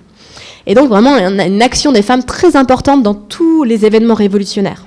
Elles sont présentes dans toutes les journées révolutionnaires, même si leur rôle n'est pas toujours prépondérant. Les journées d'octobre, c'est le moment où les femmes mènent le mouvement, mais ce n'est pas toujours le cas. Mais elles sont au cœur de tous ces mouvements révolutionnaires. Elles ne sont pas moins politiques, ni moins radicales, ni moins violentes que les hommes. C'est vraiment aussi ce moment, notamment des journées d'octobre, la naissance d'une image mythifiée de l'héroïne révolutionnaire, avec des connotations positives, des connotations négatives. Il y a aussi cette vision des furies de la guillotine, des femmes qui seraient au pied de l'échafaud, également des tricoteuses. C'est Dominique Godino qui a étudié cette image des tricoteuses qui seraient dans les clubs et au pied de la guillotine, qui tricotent, qui suivent un peu des furies assoiffées de sang. Et il y a également donc, participation des femmes dans les émeutes et dans les mouvements révolutionnaires, mais également participation politique des femmes. Donc si elles n'ont pas le droit de vote, ça ne veut pas dire qu'elles n'ont pas de moyens d'expression politique, et qu'elles ne s'emparent pas de cette politisation en cours. Dans les assemblées, dans les clubs, elles participent au débat. Elles ne sont pas toujours membres des clubs. Il y a plein de clubs où les femmes ne sont pas membres à part entière, mais il y a des clubs mixtes et il y a quelques clubs féminins. Il y en a 56 clubs féminins entre 89 et 1793, surtout dans les grandes villes. Donc c'est Dominique Godino, elle a cette belle expression de femme citoyenne sans citoyenneté, qui montre qu'elles participent, qu'elles envoient des pétitions à l'Assemblée, des plaintes, etc., qu'elles s'emparent de ces réformes. Et également en province, souvent dans les endroits où les municipalités ont été complètement bouleversées, c'est les femmes qui sont les interlocutrices des nouvelles autorités sur la question de l'approvisionnement en grains notamment. Tout ça, il y a aussi la présence importante des femmes dans la contre-révolution. Les femmes, c'est aussi des résistantes notamment sur la question religieuse, qui certaines cachent des membres du clergé ou organisent clandestinement des messes. Donc c'est pas seulement des héroïnes révolutionnaires, mais c'est aussi pour montrer la politisation des femmes de cette époque-là. Voilà, je vais m'arrêter là. Juste en conclusion, je voulais revenir sur ce titre de l'intervention d'aujourd'hui. Pourquoi 1789, l'invention d'un nouveau monde, point d'interrogation. D'abord, parce que si on considère ces bouleversements en quelques mois de l'été 89, on est véritablement dans l'invention d'un monde nouveau, sur le plan des valeurs, sur le plan des nouveaux droits, sur le plan des nouvelles pratiques politiques, complètement inédites, notamment avec les adresses, les pétitions à l'Assemblée. Imaginez que, par rapport à avant où la loi était complètement opaque, on a de nouvelles lois égales pour toutes, égales pour tous, qui ont comme règle centrale la transparence, mais on peut aussi tenter d'influencer leur élaboration, proposer, contester la loi, donc c'est vraiment quelque chose de complètement nouveau. Il y a aussi l'idée d'enthousiasme révolutionnaire, j'ai essayé de vous montrer. Et pourtant, il ne faut pas avoir 89, pour ça le point d'interrogation, il ne faut pas avoir 89 de manière isolée, comme une rupture totale avec ce qui précède. On a bien vu notamment combien la participation populaire s'inscrivait dans un processus de plusieurs décennies. Donc finalement, cet été 89, il est à la fois un aboutissement, le point d'arrivée de tout un processus, un point de départ, pour tout ce qui suit. Et un point de départ qui n'est pas sans poser problème. C'est pour ouvrir avec ce qui se passe, que Caroline Fayolle vous dira le mois prochain, mais à partir de cet été 89, commence à se dessiner au sein de l'Assemblée nationale plusieurs camps. Certains qui veulent arrêter la révolution. Parmi les députés, c'est ce qu'on les appelle les monarchiens, comme Malouet ou Virieux, qui sont partisans de liberté, de l'égalité civile, de l'unité nationale, mais qui veulent garder un pouvoir royal fort, notamment une possibilité pour le roi d'avoir un veto absolu et garder 2 chambres. S'oppose à ce camp-là, notamment la BCIS, celui qui avait écrit Qu'est-ce que le tiers-État, et un groupe qu'on va appeler le Triumvirat, Barnave, Duport et Alexandre de Lameth, donc d'autres députés, qui veulent un veto, qui sont un peu plus modérés, qui veulent un veto suspensif, donc la possibilité pour le roi d'avoir un veto, mais seulement pour un temps limité. Et une seule chambre, pour pas qu'il y ait un bastion de l'aristocratie et une chambre plus populaire. Donc vraiment une seule chambre. Et d'autres individus sont encore plus radicaux, Marat dont je parlais tout à l'heure, et qui veulent aller beaucoup plus loin et ne pas accorder au roi de veto. Donc finalement, on voit vraiment que se dessine à ce moment-là le débat qui vise à terminer la Révolution et qui va se complexifier dans les années qui viennent, d'autant plus que la situation économique n'est toujours pas réglée. On a toujours des gros problèmes financiers. Donc voilà, vous verrez dans un mois comment ça se complexifie dans les années qui suivent.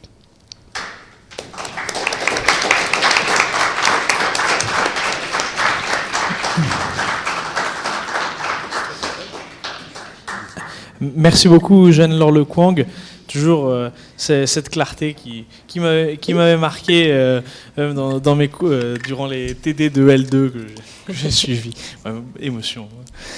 Donc, le moment des questions est venu. N'oubliez pas les milliers d'internautes qui nous suivaient.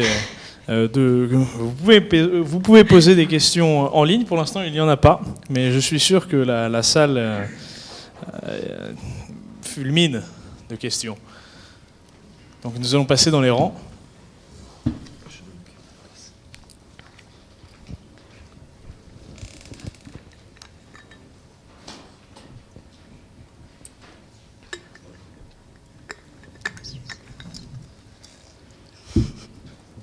Allô ? Oui, c'est entendu. Oui.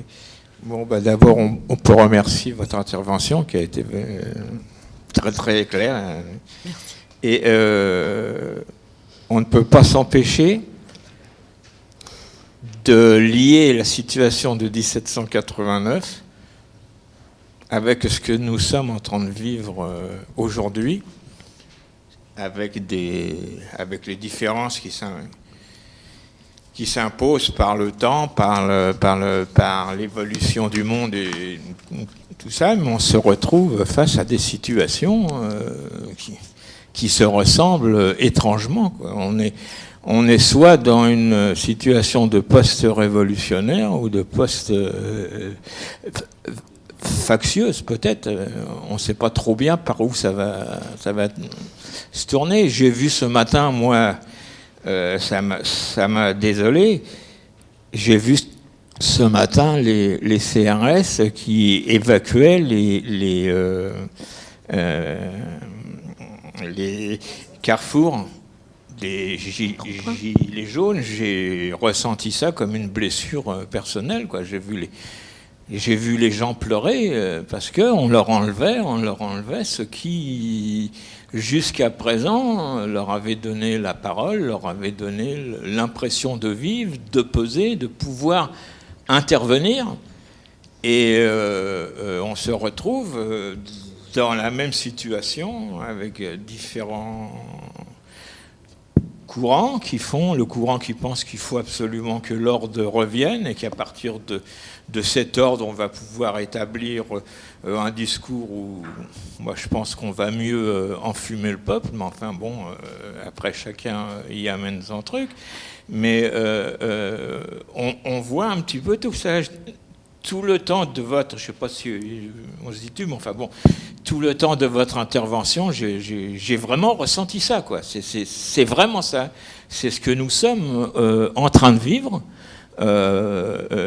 avec ce que les gens, on a quand même vu les gars il fallait quand même le faire, quoi.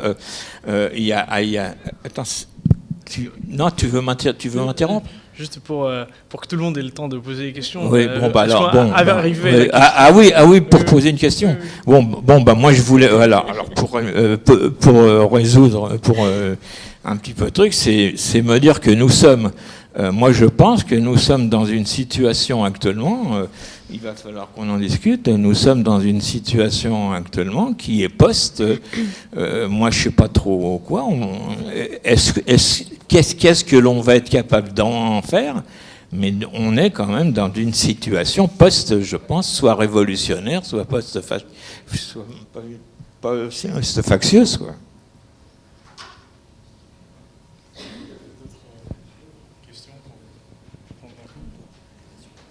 Non, mais ma question était exactement la même. Voilà. Les gilets jaunes, le rapport avec. Voilà. Ouais. C'est vrai que c'est assez frappant. En fait, ce qui me frappe aussi, c'est le nombre d'historiens invités depuis un mois dans les médias. On ne nous a jamais autant posé la question de ce qui se passait que depuis un mois. D'habitude, le point de vue d'historien sur l'actualité politique, c'est pas l'essentiel. Mais en fait, voilà, c'est vrai que c'est frappant, hein, les parallèles entre, notamment, je pensais à ça, cette prise des barrières dont je vous parlais tout à l'heure. La revendication sur les taxes, la question des taxes, le fait que le milieu finalement socio-professionnel, si on peut dire ça, des émeutiers assez similaires, finalement c'est pas forcément les plus pauvres, c'est ces classes populaires défavorisées moins favorisées, entre le mouvement sans culotte et en tout cas les émeutiers de 89 et aujourd'hui, le sentiment d'un impôt perçu comme injuste et le sentiment aussi d'un pouvoir qui ne protège plus. Ça, c'est vraiment quelque chose des émeutes populaires du 18e et de 89, c'est que le roi a perdu son rôle, qui est le rôle d'être le père nourricier de la population. Donc aujourd'hui, c'est différent, mais on a aussi ce sentiment que le pouvoir ne protège plus, avec la détricotage des services publics, avec tout un tas de choses. Donc finalement, oui, les parallèles sont assez importants. En même temps, il y a des différences aussi qu'il faut noter. Par exemple, la différence dans les moyens de mobilisation, c'est quelque chose qui m'a beaucoup frappé. C'est que je vous parlais tout à l'heure des médias en 89 comme moteur de l'accélération des événements révolutionnaires, de la politisation. Aujourd'hui, on est dans le contraire. Les gilets jaunes, au contraire, il y a une énorme défiance à l'égard des médias qui seraient plutôt les fidèles relais du pouvoir. Donc finalement, la mobilisation se fait par d'autres moyens, par les réseaux sociaux, mais il y a ce rapport aux médias qui est complètement différent. Et puis finalement, il y a aussi cette question des forces de l'ordre. Pierre Serna, qui est mon maître, dit toujours que dans une révolte ne peut pas se transformer en révolution tant que les forces de l'ordre ne basculent pas du côté du peuple. Donc ça, c'est peut-être aussi un point qui montre aussi la différence. Alors, on ne sait pas ce qui va arriver par la suite, hein, mais pour le moment, pourquoi ce mouvement ne s'est pas transformé en révolution, c'est que pour le moment, les forces de l'ordre restent du côté des forces de l'ordre.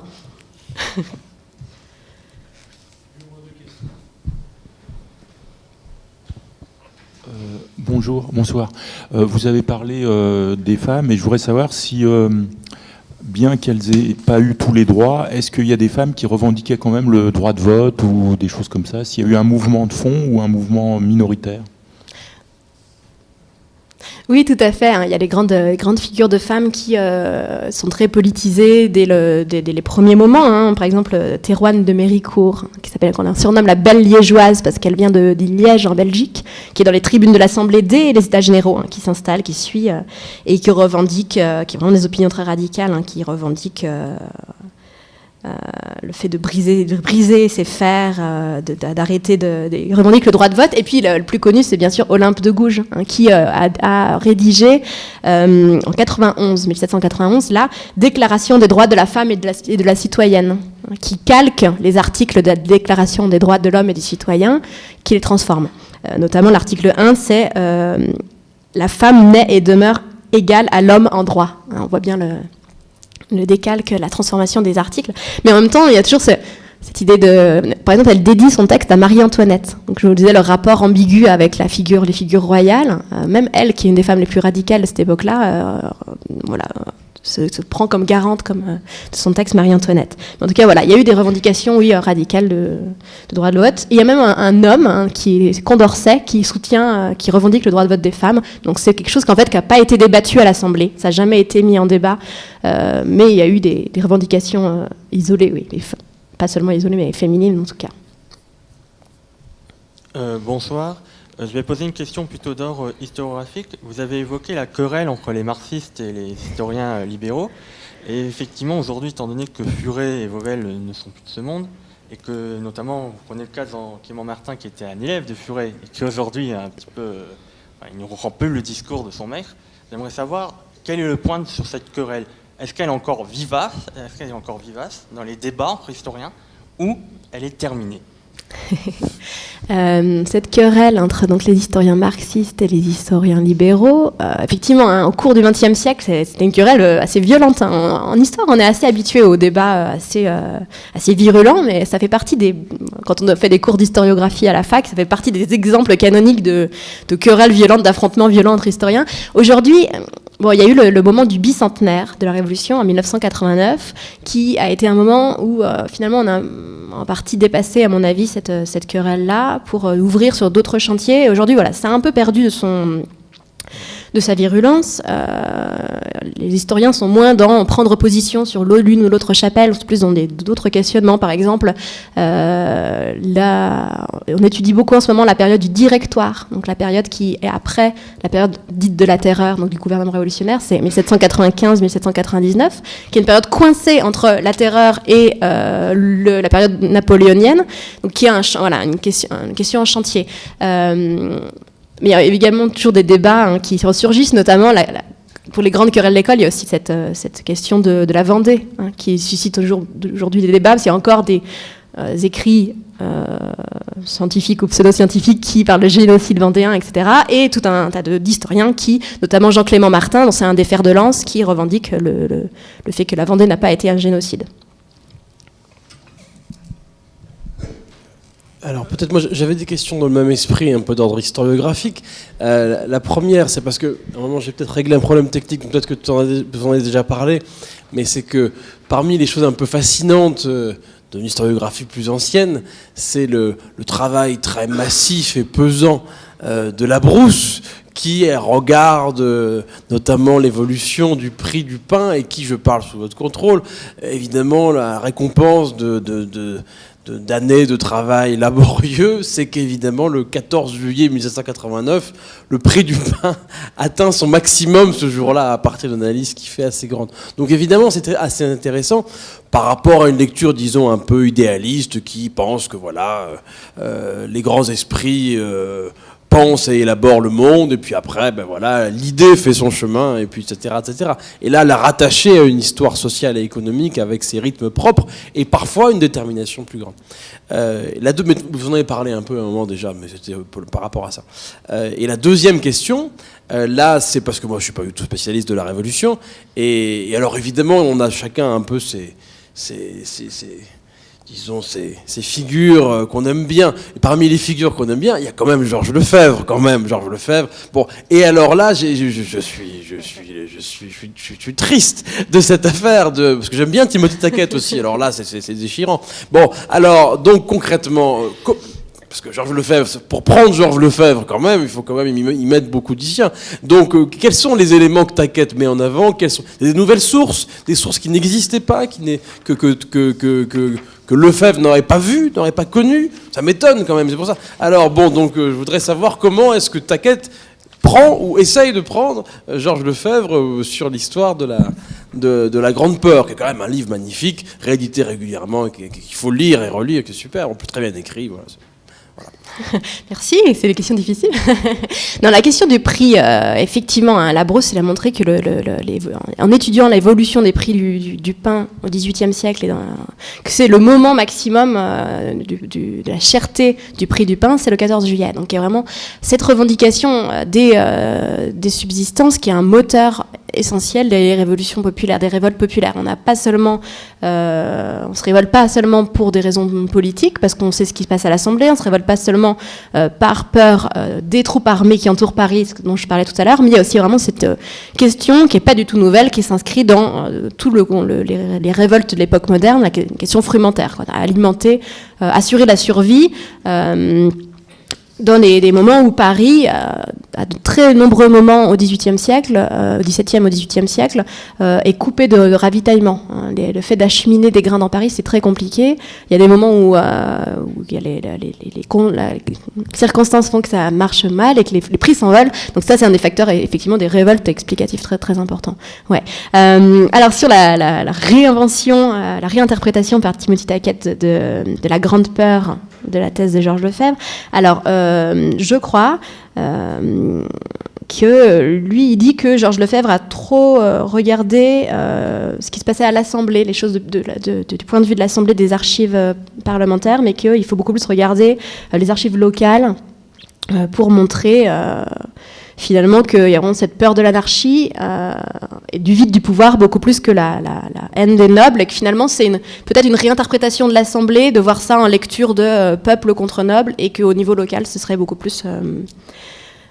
moins vrai. Voilà, mais il faudrait que je vérifie. Avant de reprendre les questions, je me dois de lire ce qu'écrit le peuple. Et donc nous avons là Jean Hegel qui écrit « Ce mouvement populaire de 89 se radicalisera avec la contre-révolution et l'intervention étrangère, les patriotes et les sans-culottes. Mais le peuple se radicalise aussi à chaque fois qu'il perçoit que l'on veut sa mise à l'écart. » Il faut trouver la question là-dedans. Oui, le rôle de la guerre, j'en ai pas parlé parce que c'est pas en 89 que la France entre en guerre contre ses voisins, mais oui, ensuite ce sera un facteur très important, de moteur très important des événements révolutionnaires. Ouais. Tout à fait. Il y a une autre question là. Oui, encore merci pour votre clarté, et vraiment vous avez bien brossé les choses. Enfin, en tout cas, moi j'ai appris. Alors, je ne suis pas un historien, j'aimerais faire 2-3 petites remarques et poser une question, quoi. Il y a une phrase qui a été forte à une époque, c'était « La révolution doit s'arrêter à l'ordre des propriétaires ». Et vous avez aussi parlé des médias, je saute un peu rapidement. Et bien entendu, puisqu'on a parlé de ce qui se passait à l'époque, donc les journaux, mais aussi les pamphlets, plus les colporteurs, enfin tous ceux qui retransmettaient aussi des informations, en tout cas permettaient le débat. J'aimerais bien aussi qu'on parle avec ce qui se passe aujourd'hui, puisqu'on sait que de plus en plus, les médias sont concentrés, en France et même ailleurs. Et bien entendu, ça pose de sacrés problèmes, puisque c'est à peu près toujours les mêmes qu'on entend, et bien entendu, l'idéologie dominante qui règne. Et j'aimerais bien quand même, puisque j'ai décidé d'être très court, que vous évoquiez un peu plus, peut-être, la question du changement profond des rapports de production. C'est-à-dire qu'effectivement, et là, je répète, je ne suis pas un historien, auparavant, on était certainement à beaucoup d'artisanat, puis petit à petit, on passe à la manufacture. Et quelque part, c'est un embryon des usines. Je le dis avec mes mots. Hein. Vous allez me rectifier, bien sûr. Et donc là, il est question, et je reviens à ma première phrase, il est question de propriétaires. Et y compris la question des propriétés, puisque les nobles auparavant qui dominaient tout, ça s'est passé depuis même quelques siècles où ça a commencé, ces embryons de capitalisme ont déjà commencé. Voilà, moi j'aimerais bien que vous évoquiez ces 2-3 questions. Les rapports de production qui changent concrètement et qui commencent à susciter des appétits chez certains, appétits au niveau de la puissance, du pouvoir, et donc l'appétit politique. Et on sait très bien, et j'enfonce une porte ouverte, que ça a été une révolution bourgeoise. C'est surtout cette classe qui désormais prend sa place et qui, comme on le verra plus tard, va s'affirmer de plus en plus. Merci de rebondir là-dessus. Merci beaucoup pour vos questions. Oui, alors sur cette question du changement des rapports de production, c'est un processus lent, hein, parce qu'il y a déjà des manufactures, notamment des manufactures royales sous l'Ancien Régime, hein, les Gobelins, etc. Mais finalement, dans ce changement des rapports de production, oui, pendant la période révolutionnaire, il y a les corporations, toujours des corporations qui sont ensuite supprimées, qui sont au tout début des mois de 88-89, des lieux de politisation importants aussi. Je parlais des clubs, etc. Mais on discute aussi dans les milieux d'artisanat entre pairs, entre compagnons, des événements politiques. Donc ça, c'est un lieu de politisation. Et alors sur la question de la propriété, oui, vous avez raison d'insister sur cette question de la propriété, notamment dans la Déclaration des droits de l'homme et des citoyens. C'est là qu'on assoit certains articles parlent de cette importance de la propriété qui est mis en avant à partir de là. Et oui, effectivement, c'est un facteur facteur de tension dans les années révolutionnaires, avec cette question des biens nationaux, avec la question de qui récupère les biens de l'Église qui ont été nationalisés, qui sauvegarde. Ouais, en tout cas, c'est une question tendue, objet de tensions nombreuses. Est-ce que le servage, il y a des grandes révoltes, comment ça se passe au niveau des serfs? Est-ce qu'il y a un souhait de plus de liberté, puisqu'on sait bien que va être aboli le servage, mais puisque là vous êtes au cœur, au moment où tout s'enclenche et tout commence à avoir un engrenage, qu'est-ce qui se passe au niveau des serfs? On a un moment, je pense qu'on ne peut pas plus vraiment parler de serfs à ce moment-là. Alors je ne suis pas du tout spécialiste de ces questions-là. Pardon? Oui, il n'y avait plus vraiment de serfs. En tout cas, il y a des révoltes contre des seigneurs locaux qui avaient des comportements abusifs, parce que c'était... En fait, en XVIIIe siècle notamment, on se révolte très peu contre les impôts royaux, on se révolte beaucoup plus contre les impôts prélevés par les seigneurs et prélevés par l'Église, donc les impôts plus locaux, si on peut dire ça comme ça, et notamment contre les pratiques de certains seigneurs qui sont perçues comme abusives. Après, on a plutôt un monde paysan qui ensuite se politise. C'est ce que je vous racontais tout à l'heure, mais c'est moins en termes de servage qu'il faut penser les choses, je pense.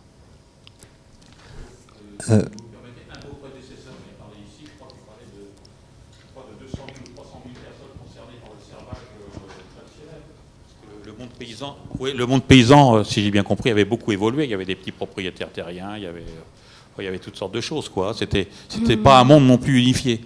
Oui. Voilà.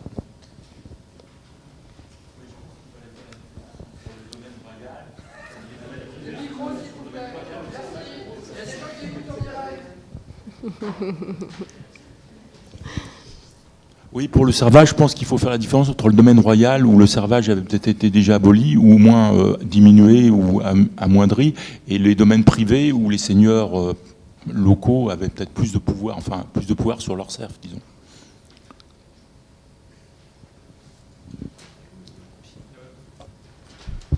Parce que Jeanne-Laure Le Quang nous fait déjà une très grande gentillesse, parce que Jeanne-Laure Le Quang, comme vous l'a indiqué Lucas Stipsios, est une spécialiste de la Révolution, qui est tout à fait au courant de tout, comme vous l'aviez montré, de l'historiographie classique, de l'historiographie récente. Mais vous avez peut-être entendu, si vous avez eu Louis Fine, que son domaine de spécialité central, on va dire, c'est bien la Révolution, mais plutôt l'autre bout. Plutôt l'autre bout, pas politiquement, mais chronologiquement. Donc en fait, on a un peu tordu le bras de notre ami Jeanne-Laure Le Quang pour l'amener un peu dans la périphérie de ces terres, au début de la Révolution. Mais juste, et alors là, si en plus vous venez au début, et en plus sur un monde qui n'est pas du tout la police, vous avez entendu, on était sur la police, là on est sur les paysans, juste un mot. Sur les paysans, nous avons une séance supplémentaire qui, dans les anciens programmes, n'est pas présente là. Mais dans les nouveaux programmes que vous aurez début 2019 affinés, il y a une nouvelle séance consacrée spécifiquement à la question du rapport entre les révolutions et les paysans. Et donc on peut considérer que c'est une espèce d'amorce ou de publicité pour cette séance qui visiblement suscite beaucoup de questions.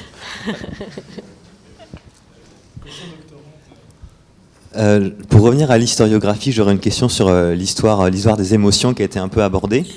Et alors notamment, on a beaucoup parlé de la peur.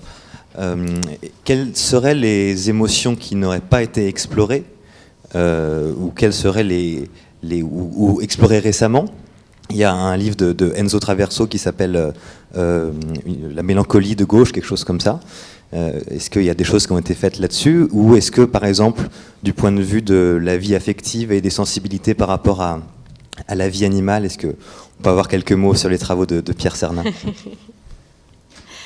Ouais, ce chantier d'histoire des émotions, c'est un chantier vraiment qui sont emparés les historiens de manière récente, pas seulement sur la question de la Révolution française, mais tout un tas de historiens de toutes les périodes. D'ailleurs, si ça vous intéresse, il y a un ouvrage collectif en plusieurs tomes qui est coordonné par Alain Corbin, qui est un des grands pionniers de cette question des émotions, avec d'autres, qui est paru, je crois, l'année dernière en plusieurs tomes. Donc un tome une histoire médiévale, un tome une histoire moderne, une histoire contemporaine, sur cette question des émotions. Il y a des émotions qui sont beaucoup travaillées, effectivement, la peur, la question de la colère, de la haine. Oui, il y a des questions qui, oui, la question de la mélancolie est moins travaillée. Mais, alors, le problème de travailler sur les émotions, c'est que c'est difficile pour un historien parce que il y a peu de sources qui disent on a peur. Hein. C'est complètement labile. Il faut chercher dans les labyrinthes des sources pour essayer de. Et est-ce qu'on arrive vraiment à savoir ce que le peuple ressentait ou est-ce qu'on sait ce que les autorités ont noté? Il y a toujours cette question de qui écrit l'archive et qui essaie de nous donner sa vision des faits. Donc c'est un chantier qui est vraiment en renouvellement et qui est très important, qui suscite des questionnements importants sur tout un tas de problématiques, parce que ça peut être un prisme, exactement comme l'histoire du genre d'ailleurs. On a fait au début de l'histoire des femmes spécifiquement, en disant c'est des actrices qu'il faut considérer à part entière. Maintenant, la question du genre dans beaucoup d'ouvrages, c'est un angle d'attaque pour questionner d'autres choses, pour questionner la société, pour questionner. Donc c'est pareil, les émotions, ça peut être aussi un angle d'attaque pour questionner tout un tas d'autres choses. Donc c'est un chantier tout à fait neuf qui suscite beaucoup de publications. Oui, moi j'avais une question aussi un peu sociologique, mais pas sur les paysans. Parce que vous avez évoqué le fait que les députés du tiers-État étaient plutôt issus d'une petite notabilité. Moi, je me demandais à quel point le peuple qu'on met en scène comme ça, de façon un peu unifiée, à quel point il est populaire. Est-ce que c'est les classes les plus défavorisées, les couches les plus vulnérables qui se rebellent? Est-ce que vous avez un peu des éléments là-dessus? Ou est-ce que, enfin voilà, quels sont ces... Et parce que je pense, pour faire le lien avec la question de la propriété, que tout ça est très fort sur cette question de la propriété privée. Donc, voilà, qui sont vraiment les révoltés et les révolutionnaires? Merci. Oui, c'est effectivement pas les plus miséreux. C'est tout ce travail en fait sur les sans-culottes qui a notamment été fait par Albert Soboul, qui montre très bien que les sans-culottes, ça fait partie du milieu du petit artisanat, des gens qui ont un emploi, qui ne sont pas dans une situation d'indigence. Les pauvres, les mendiants ne se révoltent pas. Des gens qui sont dans une situation très difficile, de conditions de vie très difficiles, mais qui ont quand même un emploi. Et également le sans-culotte, pour revenir sur cette figure du sans-culotte qui émerge, le terme de sans-culotte, il commence à être employé, mais surtout, c'est aussi un idéal à partir des années de 1792. C'est aussi une figure, c'est pour ça qu'ensuite ça devient un symbole au même titre que la prise de la Bastille, le sans-culotte. C'est les autorités révolutionnaires qui placent ça comme l'idéal du bon citoyen. L'idéal du bon citoyen, c'est le sans-culotte, c'est le bon père de famille, c'est celui qui agit de manière vertueuse, conformément aux valeurs révolutionnaires, etc. Donc c'est vraiment aussi bien un milieu social, populaire, qu'un idéal vers lequel tendre. C'est intéressant. Je nous propose de prendre les dernières questions afin de clore gentiment. Oui. Bonsoir. J'avais une question en fait sur la notion de citoyenneté. La déclaration, la DDHC donc, des droits de l'homme et du citoyen de 1789, je le rappelle en fait à une valeur constitutionnelle. La Constitution de 1791, si je ne me trompe pas, accorde en fait un droit de vote, mais qui est assez restreint. Et justement, en lien donc avec la notion de propriété, on sait qu'en réalité, la révolution de 1789, elle a été détournée. C'est une révolution bourgeoise, en fait, enfin, étymologiquement, habitant donc de la ville. Ma question, c'est celle-là, donc. Est-ce que, en réalité, la révolution donc, de 1789 n'accordait que certains privilèges, en fait, aux habitants de la ville, en réalité, pas au peuple, au sens générique? Voilà, merci.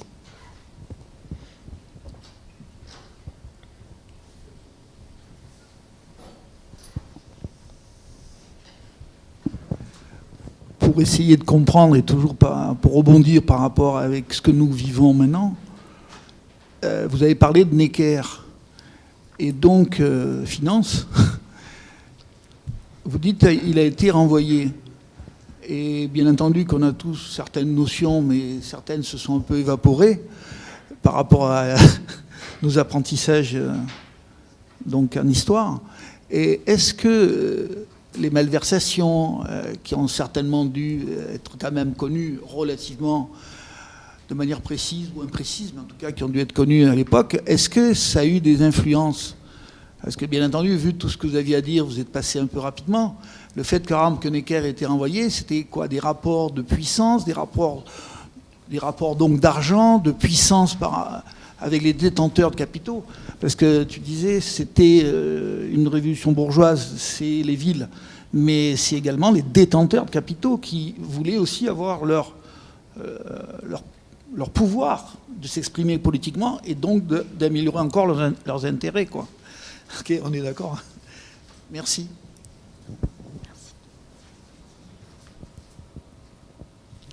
Alors, pour répondre à la première question sur la notion de citoyenneté, effectivement, vous avez raison, en 91, le droit de vote qui est mis en place, c'est un droit de vote restreint. Il y a cette différence entre citoyen actif et citoyen passif. Un citoyen actif, c'est que les hommes, c'est les hommes qui sont capables de payer un impôt d'un certain, alors je ne sais plus le nombre de journées de travail, mais une certaine somme, sont exclus d'office les domestiques, par exemple. Donc effectivement, on a toute cette différenciation entre citoyen actif, citoyen passif, donc le droit de vote est restreint. Et sur cette question de la notion de la citoyenneté, il y a aussi la place des colonies qui est très intéressante et qui est beaucoup questionnée par les historiens de la Révolution actuellement, qui est cette... qu'est-ce qu'on fait quand on a... Pourquoi la Révolution, la Déclaration des droits de l'homme et des citoyens donne tous les citoyens comme égaux? Qu'est-ce qui se passe dans les colonies? Les colonies, c'est un lieu absolument central, notamment Saint-Domingue, de ravitaillement et de source de richesse économique pour la France, donc on ne peut pas s'en séparer. Et on a des mouvements de révolte dans les colonies. Alors d'abord, c'est les libres de couleur, c'est les noirs affranchis qui se révoltent. Ensuite, il y a une révolte des esclaves. Et en fait, ça joue aussi à toujours cet aller-retour entre métropole et colonie. Ça influe sur les débats. Mais en fait, tout début de la Révolution 89, à l'Assemblée nationale, il y a un lobby très important, c'est le lobby des colons, le lobby des planteurs, qui s'appelle regroupé autour d'un autre club qui s'appelle le club de Massiac, qui joue beaucoup pour essayer de calmer le jeu et de faire en sorte que la question de l'esclavage n'entre pas dans les débats. Après, progressivement, il y a de plus en plus d'influence des abolitionnistes, donc des gens qui sont favorables à l'abolition de la traite, l'abolition de l'esclavage, notamment Mirabeau. Et le rôle de ce qui se passe dans les colonies, de ces révoltes, cette révolution qui se passe aussi dans les colonies. Et en fait, finalement, pourquoi l'esclavage est aboli? Vous savez qu'il y a une première abolition de l'esclavage pendant la Révolution, en 93, avant l'abolition définitive, parce qu'ensuite Napoléon rétablit l'esclavage. Pourquoi l'abolition de l'esclavage est déclarée à Saint-Domingue en 93? C'est parce qu'on a cette révolte des Noirs à Saint-Domingue, l'île est à feu à sang, et aussi on a toujours cette question des armées étrangères, donc j'ai une question là-dessus, parce que on a peur que les Anglais arment les révoltés et de perdre l'île. Donc finalement, le Sontonax, qui est le commissaire spécial qui est chargé de rétablir l'ordre dans l'île, se dit mais finalement, est-ce qu'il ne vaudrait pas mieux abolir l'esclavage pour finalement apaiser les tensions et garder l'île? Donc finalement, vous voyez que cette abolition de l'esclavage, elle ne naît pas d'un processus révolutionnaire inéluctable, de beaux débats à l'Assemblée, et donner de plus en plus de droits aux hommes et aux femmes, mais ça naît des circonstances. Donc c'est quelque chose d'intéressant. Pour terminer sur Necker, pourquoi il est renvoyé? Non, il est renvoyé vraiment par volonté du roi pour reprendre le contrôle, parce qu'il sait que Necker est populaire et qu'il est lié avec le peuple. Et ensuite, c'est pour ça qu'il est rétabli, que le roi le rétablit quand il se rend compte qu'il faut apaiser le jeu. La question de malversation financière, elle joue dans les événements révolutionnaires parce que, alors, mais je ne vais pas dire de bêtises parce que c'est quelque chose qui est pareil, pas du tout mon domaine, mais je crois que il y a un moment où les comptes de la monarchie sont publiés. Et effectivement, ça alors qu'avant c'était partie du secret du roi, hein, c'était complètement clos, on n'avait pas. Donc ça fait partie, ces questions financières font partie effectivement des choses qui accélèrent le processus révolutionnaire, parce que c'est débattu, ça devient transparent. Je nous propose de clore cette troisième séance du cycle d'histoire et de remercier Jeanne-Laure Lecoing pour nous avoir magnifiquement brossé l'année 1789 et toutes les références historiographiques qui sont nécessaires à la bonne compréhension de cette date clé. Et nous donne rendez-vous à la séance prochaine qui sera le mardi 22 janvier. N'oubliez pas avant de partir, toutes les bonnes âmes sont entraînées à souscrire à l'université permanente afin de nous doter de petits micros cravates qui empêcheront les futurs défauts techniques qui nous sont régulièrement reprochés. Donc voilà, après la séance, n'hésitez pas à venir nous voir. Pardon ? Oui, voilà, donc les sessions par format de chèque à l'ordre de la Fondation Gabriel Péri à l'usage de l'université permanente. Eh bien, merci à toutes et tous d'être venus au 22 janvier. La semaine prochaine, mardi, donc non, il n'y a pas. C'est plus tard. Il n'y a rien, c'est joyeuse fête à tous et merci encore. Jeanne-Laure Lecoing.